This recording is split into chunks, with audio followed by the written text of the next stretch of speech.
할렐루야. 오늘도 새날을 주신 하나님을 찬양합니다. 오늘도 말씀을 나누는 이 시간, 성령님의 도우심으로 말미암아 말씀이 이해되고 깨달아지고 믿어지는 역사가 있기를 주님의 이름으로 축원합니다. 오늘 우리에게 주시는 하나님 말씀은 사사기 13장 1절로 5절 그리고 17절 18절을 이어서 봉독해 드리겠습니다. 하나님의 말씀을 경청하시기 바랍니다.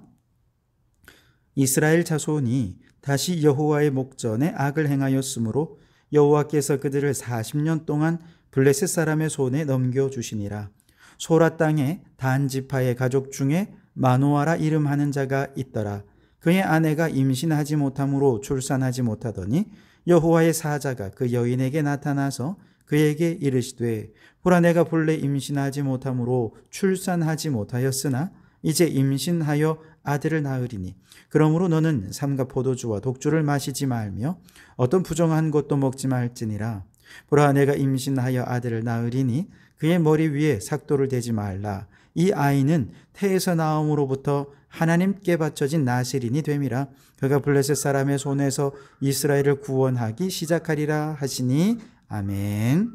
마노아가 또 여호와의 사자에게 말하되 당신의 이름이 무엇이니까 당신의 말씀이 이루어질 때에 우리가 당신을 존귀히 여기리이다 하니 여호와의 사자가 그에게 이르되 어찌하여 내 이름을 묻느냐, 내 이름은 기묘자라 하니라. 아멘. 오늘도 이 말씀을 통해 우리에게 주신 하나님의 음성을 듣게 되길 바랍니다.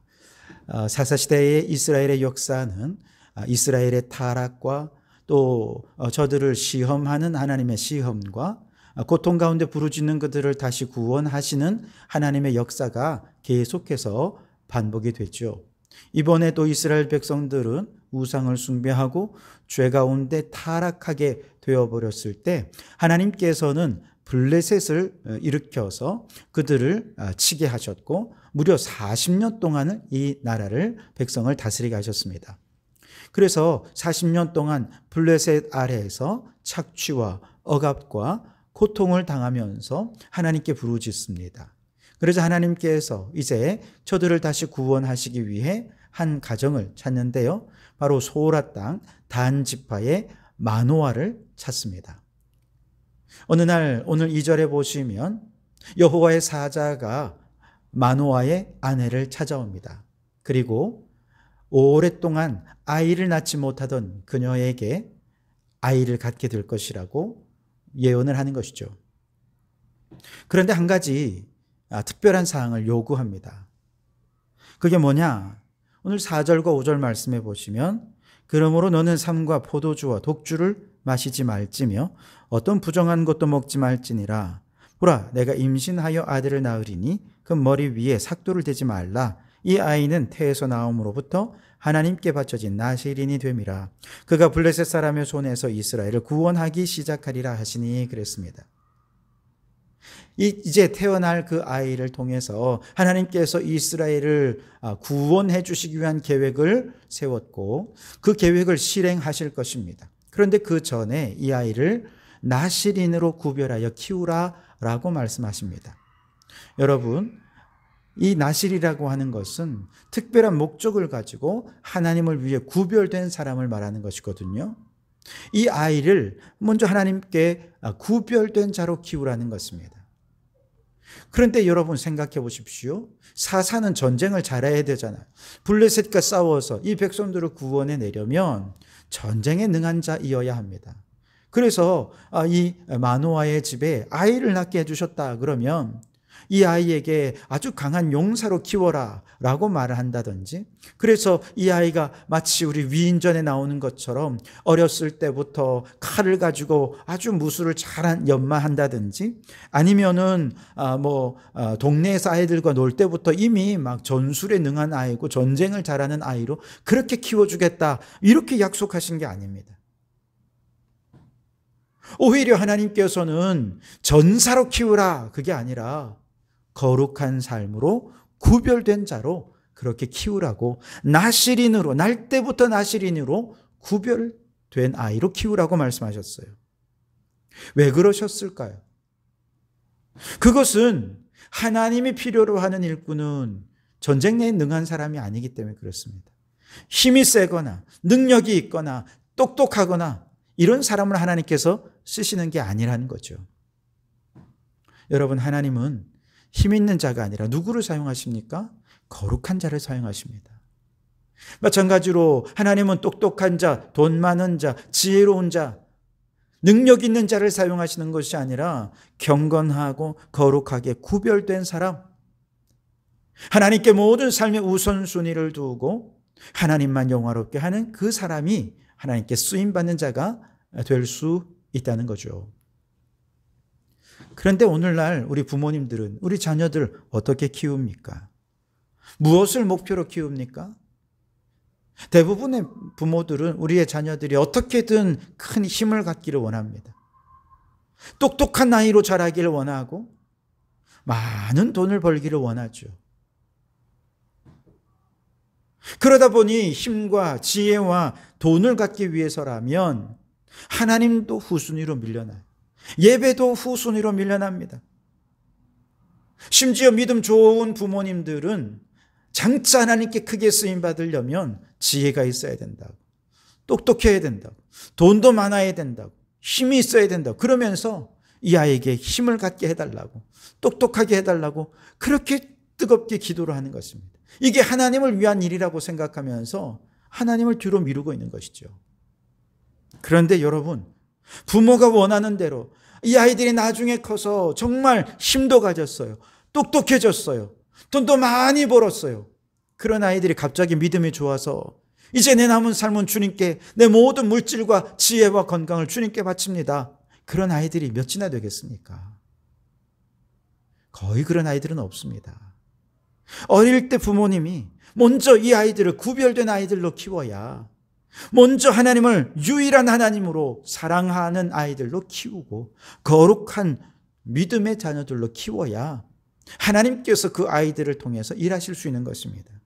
성경은요, 먼저 거룩하게 구별된 아이로 키우면 하나님께서 이 아이에게 힘이 필요하면 힘을 주시고, 지혜가 필요하면 지혜도 주시고, 능력이 필요하면 능력도 주시고, 물질이 필요하면 물질을 주시겠다고 약속하십니다.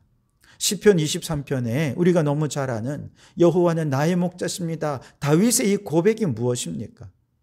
목자 되신 주님을 따라 살아가면, 하나님께 우선순위를 두고 주님만 바라보며 살아가면 푸른 풀밭 맑은 물가는 덤이에요.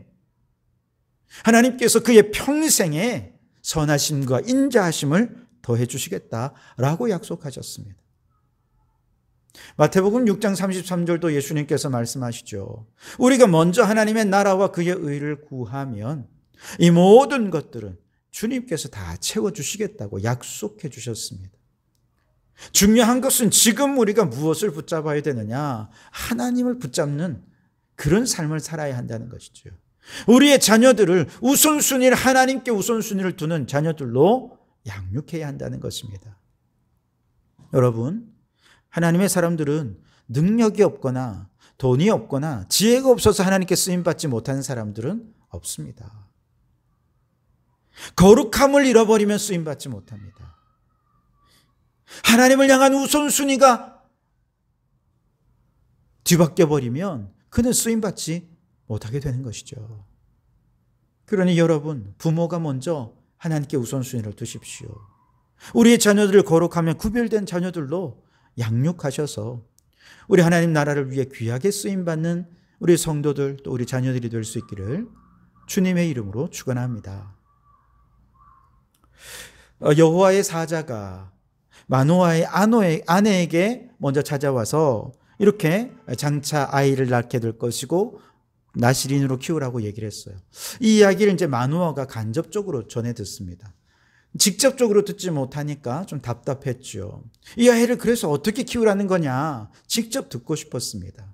그래서 하나님께 간구합니다. 하나님, 여호와의 사자 다시 한번 내게 보내주셔서 이 아이를 어떻게 키워야 될지 내게 좀 알려주십시오. 8절이 바로 그건데요. 마노아가 여호와께 기도하여 이르되 주여 구하옵나니 주께서 보내셨던 하나님의 사람을 우리에게 다시 오게 하사 우리가 그 낳을 아이에게 어떻게 행할지를 우리에게 가르치게 하소서 하니 그랬어요. 하나님께서는 이 마노아의 기도를 들으셨습니다. 그래서 여호와의 사자가 사람의 모습으로 다시 그 가정을 방문합니다. 그리고 다시 한 번 더 마노아의 아내에게 얘기했던 것처럼 장차 아이가 태어날 것이고 이 아들을 거룩한 나실인으로 포도주와 독주를 마시지 말고 그 머리에 삭도를 대지 말며 거룩한 구별된 아이로 키우라 라고 하는 명령을 하게 됩니다. 마노아는 여호와의 사자의 명령을 직접 들었어요. 감사한 마음을 담아서 제가 염소 고기를 대접해 드리겠습니다. 하룻밤 머물러 주십시오. 그래서 여호와의 사자는 아니라는 것입니다. 나는 먹지 않겠다는 것이죠.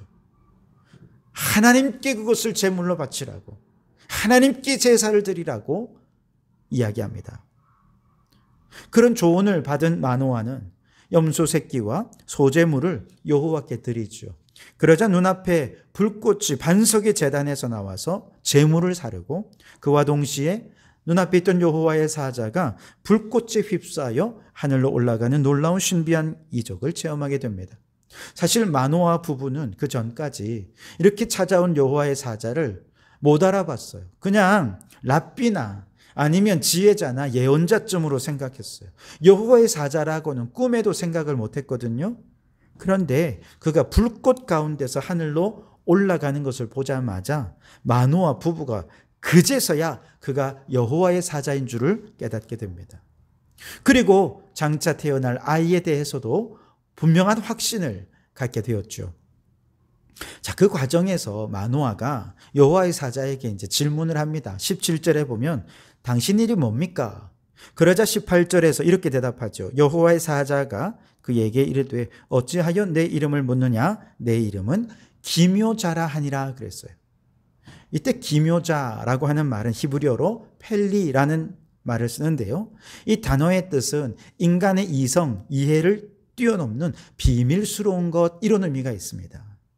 다시 말해서 여호와의 사자는 인간의 지혜로는 도무지 이해할 수 없는 아주 비밀스러운 일들, 그런 하나님의 역사를 이루어 가시기 위해 이 가정을 방문하셨다는 뜻이죠. 그런데 여러분, 이 과정에서 이제 하나님께서 이루실 가장 기묘한 일이 무엇인지 아십니까? 여러분, 임신을 못하던 마노아의 아내가 임신을 하게 되고 출산을 하게 됩니다. 정말 기묘한 일이죠. 인간의 이성과 상상을 뛰어넘는 정말 놀라운 신비입니다. 그러나 그것이 가장 큰 기묘한 일은 아닙니다.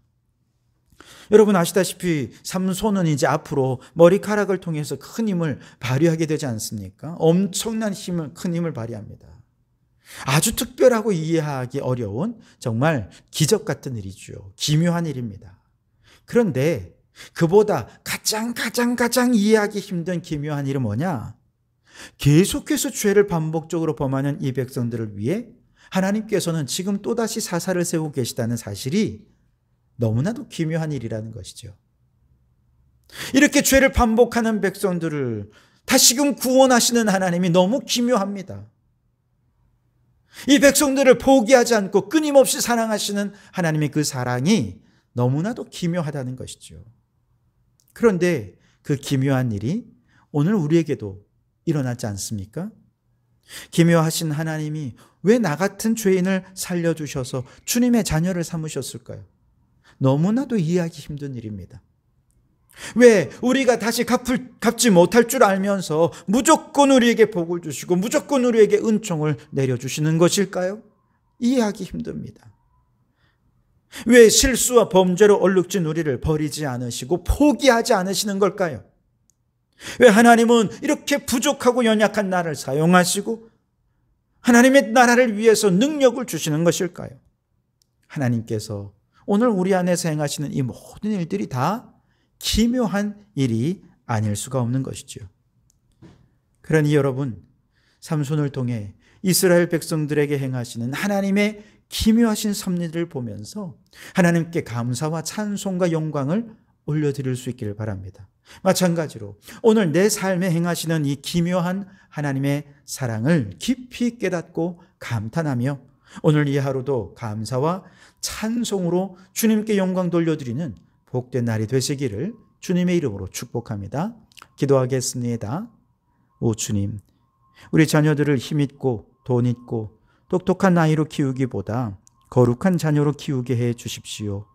그래서 주님께 귀하게 쓰임받는 자녀들이 되기를 소망합니다. 주님, 지금도 나 같은 죄인을 구원하시고 연약한 우리를 버리지 않으시고 들어 사용하시는 주님의 기묘한 은혜와 사랑을 깨닫고 감사를 드립니다. 오늘도 그 사랑 안에 찬송과 영광을 돌려드리는 하루가 되게 해 주시옵소서. 예수님 이름으로 기도하옵나이다. 아멘.